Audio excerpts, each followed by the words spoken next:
Ali bin Abi Thalib mengajarkan doa dari Nabi SAW setelah kemudian tahajud, setelah beristighfar kepada Allah. Lalu doa pertama yang disampaikan bukan doa permintaan lain-lain dulu, tahan dulu yang lainnya, tapi yang didahulukan yang ini.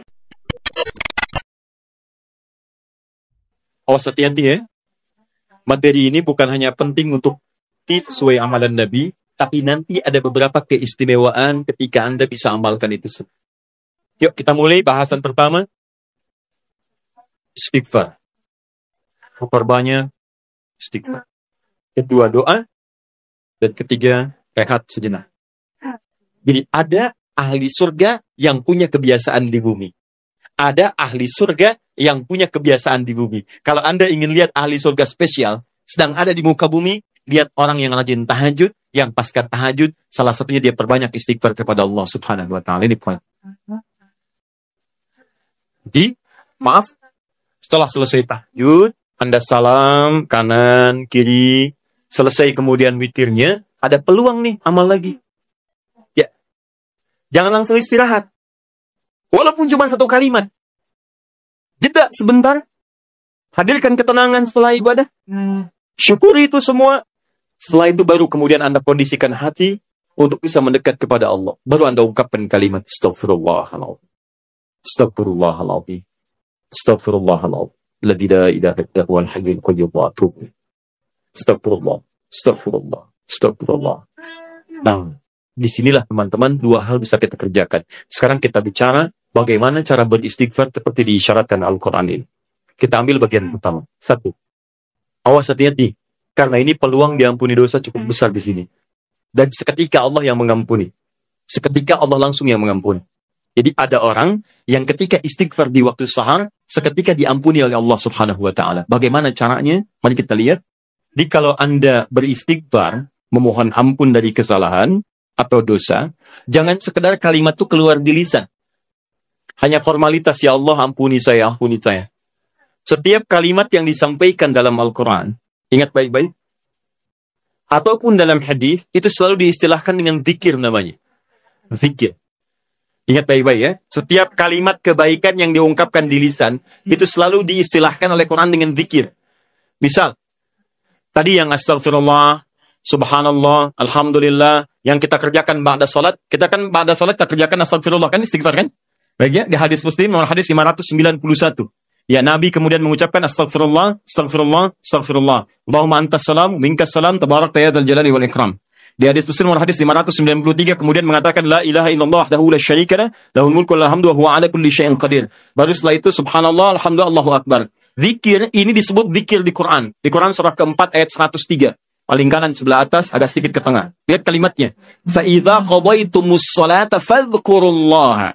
Kalau Anda tuntas mengerjakan sholat, segeralah berzikir kepada Allah Subhanahu wa Ta'ala. Nah, apa itu zikir? Zikir itu bukan sekedar kalimat yang diungkapkan. Tapi zikir secara bahasa saja sudah mengandung arti sesuatu yang teringat. Sesuatu yang dirasakan. Ingat dan dirasakan. Di ketika Anda beristighfar, tadi ingat baik-baik, ingat kesalahan, dosa yang dilakukan, minta ampun atas kesalahan dan dosa yang dilakukan. Kalimatnya disebut dengan zikir. Zikir berarti ingat dan merasakan. Jadi begitu Anda mengatakan, ya Allah, astagfirullah, ampuni saya. Anda minta ampun, berarti ada dosa yang dikerjakan. Ingat dosa apa yang Anda lakukan sampai Anda mengatakan ampuni saya. Ini bukan cuma di lisan. Ini begitu Anda istighfar, itu enak Pak. Keheningan malam. Saat tidak banyak suara bising, dan Anda menyadari kesalahan Anda pada saat itu. Begitu air mata Anda jatuh, tumpah saat itu. Kemudian kalimat yang Anda rasakan seketika ampunan dari Allah itu turun kepada Anda semua. Itu yang pertama mesti Anda lakukan. Jadi begitu selesai tahajud, ingat-ingat, perbanyak istighfar. Hatinya nyaman. Setelah ketenangan itu ada, saya agak cepat, baru masuk ke nomor 2. Apa nomor 2 itu? Ini yang saya maksudkan. Awas kalimatnya hati-hati. Memperbanyak doa kepada Allah Subhanahu wa Ta'ala. Dan inilah doa yang paling cepat diijabah diantaranya oleh Allah Subhanahu wa Ta'ala. Doa yang dipanjatkan di keheningan akhir sepertiga malam, menjelang fajar, dalam keadaan pasca istighfar, bahkan langsung dikatakan di hadis qudsi, jika Anda meminta, maka tidak akan pernah ditolak. Siapa yang meminta, aku berikan. Siapa yang berdoa, aku kabulkan. Siapa yang istighfar, man istaghfaraliya ghafartulah. Aku ampuni semua dosa-dosanya. Aku ampuni semua dosa-dosanya. Anda bayangkan. Setelah itu, dosa diampuni, tenang ada, tinggal Anda memohon kepada Allah. Siapa yang meminta, aku berikan. Siapa yang berdoa, aku kabulkan. Itu janji Allah di hadis qudsi. Dan hadis qudsi ini diriwayatkan langsung oleh 30 orang sahabat senior di tabaqah pertama, tingkat pertamanya. Dia yang menerima dari Nabi itu hampir semua sahabat yang senior, 30 orang. Anda minta tuh, ini kesempatan. Mungkin inilah waktu yang doa-doa Anda yang dulu itu mungkin belum terkabul. Anda diminta berada di waktu itu. Kalau sudah diberikan waktunya, Anda tidak minta. Anda butuh waktu apa lagi? Ayo, yang katanya mohon kepada Allah minta keturunan terbaik, rizki terbaik, pasangan terbaik, ya perilaku yang baik, waktu ini. Nah, apa doa di antara yang dimohonkan? Ini saya tunjukkan ada di Abu Daud, nomor hadis 1427. Kemudian di At-Tirmidzi, nomor hadis 3566. 3566. Imam At-Tirmidzi di antara yang mendawamkan malamnya tahajud. Bahkan berdoa. Terus istighfar. Sampai buta matanya. Ya, orang bertanya, Syekh lima hakadha, kenapa Anda mesti seperti ini? Dia imam besar, ahli tahajud, ahli Quran, menulis juga Al-Jami' As-Sahih. Dia dikenal dengan Sunan At-Tirmidzi, ahli hadis juga. Tapi di akhir hidupnya banyak menangis sampai buta matanya. Ditanya kenapa sampai begini? Kata beliau, saya khawatir dan takut ketika diwafatkan dan menghadap kepada Allah, belum cukup bekal saya dipandang oleh Allah Subhanahu wa Ta'ala. Ada seorang imam sampai menangis mata buta. Ditanya kenapa? Takut saat pulang bekalnya belum cukup. Ya, coba lihat kita. Imam bukan, makmum kadang-kadang. Cita-cita masuk surga, surganya Firdaus bersama Nabi lagi.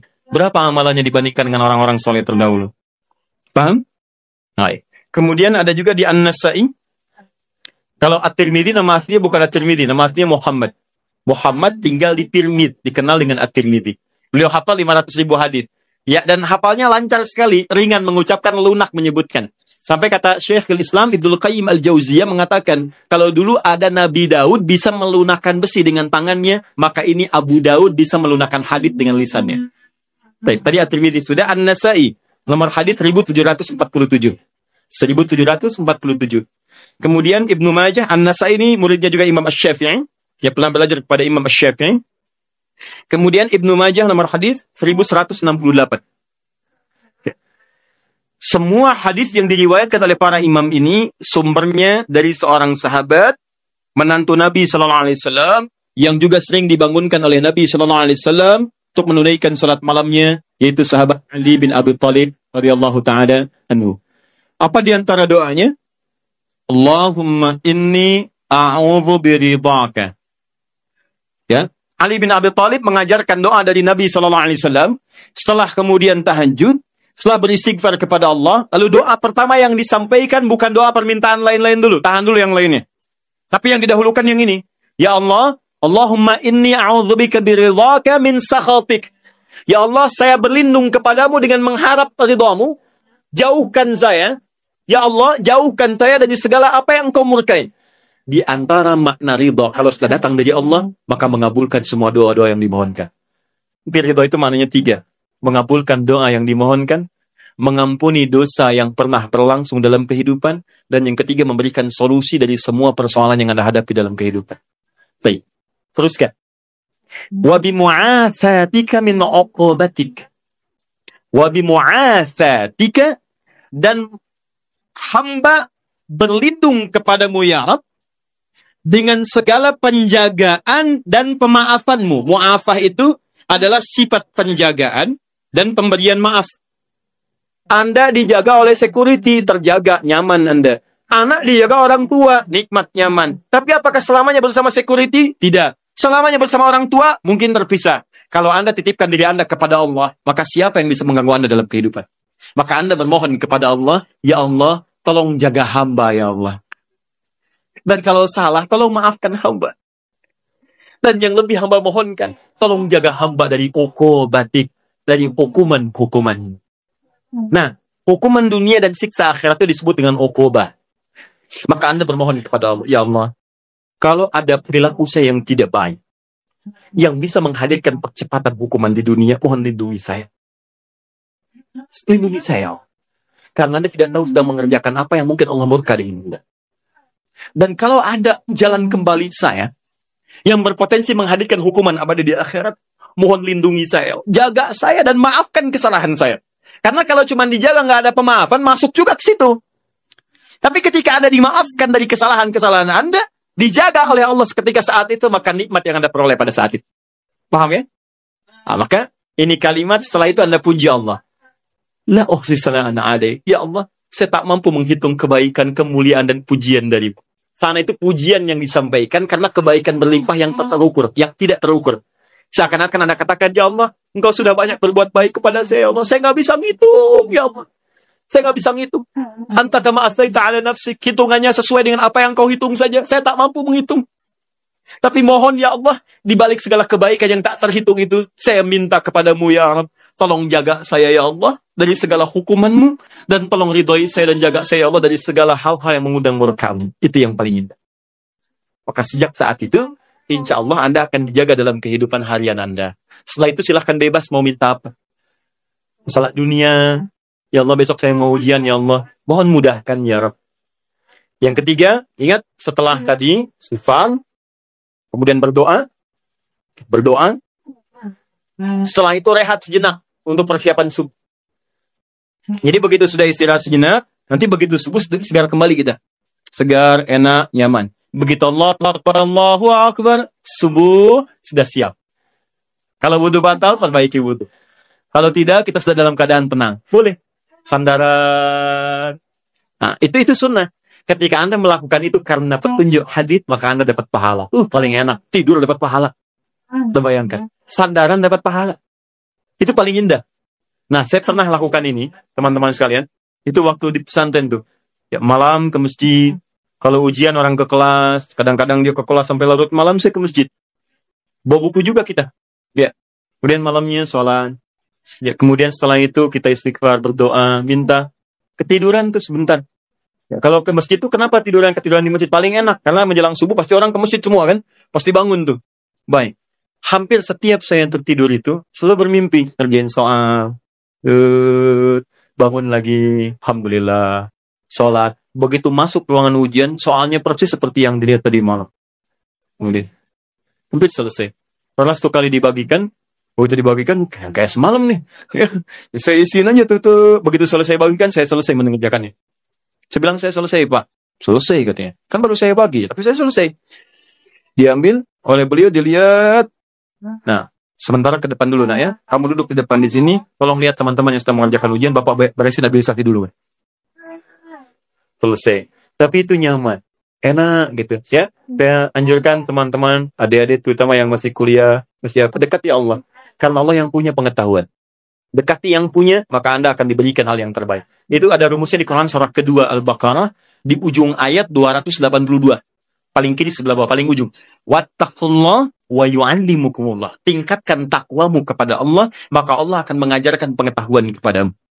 Apa di antara mana takwa itu? Tambah ibadahnya. Di antaranya tahajud. Makanya orang tahajud dibuka dengan kalimat takwa. Tadi Quran surah 51 ayat 15. Innal muttaqina fi jannatin wa uyun. Sebagian orang takwa tinggal di taman surga. Apa amalannya? Innahum kanu qabla dzalika muhsinin. Kanu qalilan minal laili ma yahja'un. Sedikit tidurnya, bangun malam. Wabil ashari hum yastaghfirun, istighfar. Nah, saya sarankan, walaupun Anda dalam beraktivitas keseharian, setelah itu istighfar, sebelum rehat, perbanyak doa. Doa, maaf ya maaf, sekali lagi. Kalau di pekerjaan ada kesulitan, minta saat itu. Di rumah tangga ada masalah, minta saat itu. Ya, dalam kehidupan ada persoalan, minta saat itu. Walaupun tidak ada apa-apa dalam kehidupan dunia, minta surga terbaik yang di akhirat. Maka ini di antara sunnah. Setelah Anda kerjakan itu, saya katakan pada Anda, insya Allah akan terjadi perubahan dalam hidup Anda minimal di hari itu. Gak percaya silahkan. Saya akan coba, demi Allah saya katakan. Silahkan coba, bedakan rasanya, rasakan bedanya, dan pasti akan terasa bedanya. Bangun malam ini, siapkan, kompak dengan keluarga, Anda kompak aja, mah kita bangun jam sekian ya, anak-anak kita bangunin deh, kita bangunin. Siapin misalnya bangun 2:30, bangun jam 3, kita sholat. Walaupun 2 rakaat dulu nggak apa-apa, witir 1 rakaat, tapi kita amalkan ini. Silahkan Anda cek ya, demi Allah saya katakan, maka di hari itu akan terjadi perubahan pada diri Anda ketika Anda mengerjakan seperti apa yang tadi disampaikan. Cek, di rumah akan tenang, diri Anda pun akan lebih nyaman, pekerjaan akan lebih tertib, dan keberkahan akan hadir dalam kehidupan Anda. Itu yang menyebabkan Utsman bin Affan, Abdurrahman bin Auf, Tamim Ad-Dari, dan sahabat yang lainnya tidak pernah meninggalkan sholat malam selama hidupnya.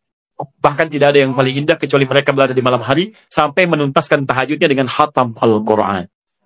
Dan puncaknya, Mu'afat juga berarti penjagaan dalam urusan dunia. Kalau Anda sudah rajin tahajud, maka Anda akan dijaga oleh Allah dari semua kemungkinan yang mengganggu Anda dalam kehidupan. Allah jadi pembela Anda.